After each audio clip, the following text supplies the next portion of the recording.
So yun, magandang umagang muli sa atin mga kabrombrom. Ak ito lang ang masabi ko doon sa mga nagtatanong sa mga video natin diyan 'no, kung paano mag-apply sa HM Transport. Aha, kung ang inyong lisensya ay mayroong code na DCD 'no, yun maaari kayong mag-apply kahit wala kayong experience sa bus. Kapag mag-apply kayo doon na walang experience sa bus, 'di ba mahirap naman talaga yun dahil wala pa kayong alam, eh. 'Pag hindi niyo maipasa yung trade test, mga kabrombrom, kung gusto niyong mag-training kasi ang HM Transport, mayroon silang training, binibigyan ng pagkakataon yung mga wala pang alam. Nagawan ko na 'to ng video, mga nakaraang video ko, pero ulitin ko lang kasi marami pang nagtatanong diyan. Yung training ng HM Transport, kapag hindi niyo lang po maipasa yung trade test.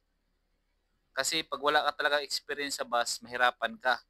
Kaya yun, napakahusay ng management ng HM Transport dahil nagbibigay sila ng pagkakataon sa mga wala pa talagang alam sa larangan ng pagbabas, no?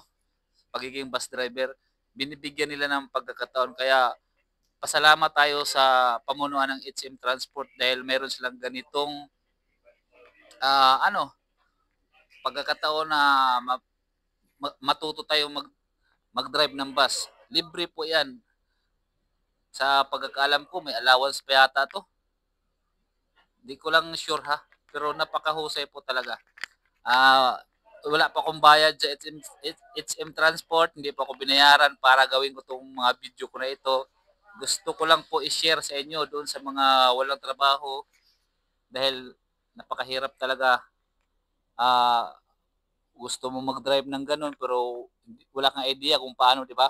So para sa inyo 'tong video na ito kaya doon sa mga nagko-comment naman diyan na gano'n, 'wag nating intindihin yang mga 'yan.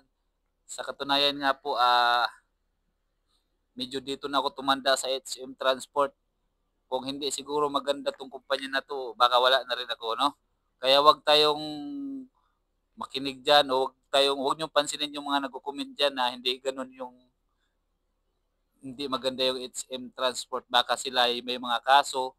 Alam niyo naman yung kumpanya 'pag gumawa tayo ng mali siyempre kakasuhan tayo. Kaya hindi natin alam yung mga kwento nila diyan.